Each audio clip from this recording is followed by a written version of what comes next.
Hi guys! Welcome to my channel again, Hardy Boys. Tara, buksan natin itong aming pinagrate na Donovan Mitchell 101. Tara! Ito na, bubuksan na natin itong aking pinagrade na Donovan Mitchell 101. Sabi ng iba, bakit ko daw pinagrade? Sabi ng iba, dapat pina-authenticate na lang. So, let me know your thoughts.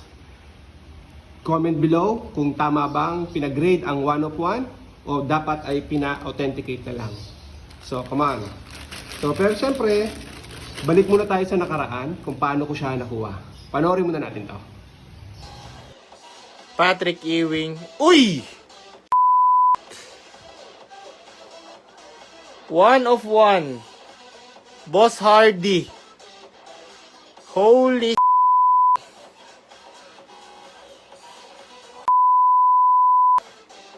Utah Jazz. 1 of 1. Donovan Mitchell. On a Utah Jazz jersey. Yon guys, hindi napanood nyo na kung paano ko nakuha ang 101 na to. So, tingnan natin kung anong naging grade nito. Tara!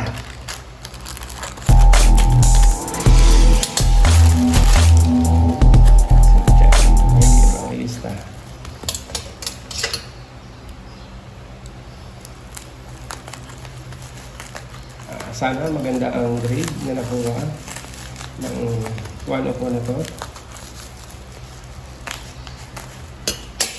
Salamat sa Card Alley sa pag-pull nitong 101. At syempre, thank you to Sir Alvin Cho sa pag-grade nitong aking 101. Yan, ito na. Sealed na sealed.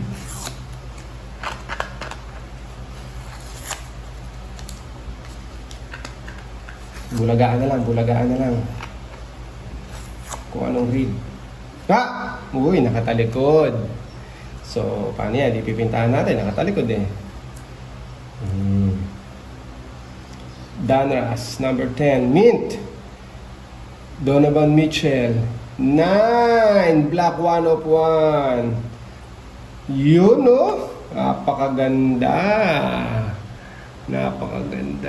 Boom! Boom! Boom! Boom! Craftsman, Donovan Mitchell. Nice.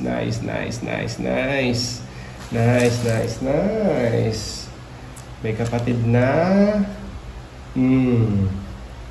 Diba? Ang ganda. 1 of 1. Thank you, Card Alley.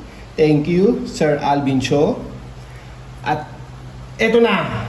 2, 3. At susunod nating ipapagrade ito. Okay? Maraming salamat sa pagpanood. So, let me know your thoughts. Dapat ba pinagrade or dapat authenticate? Thank you, guys.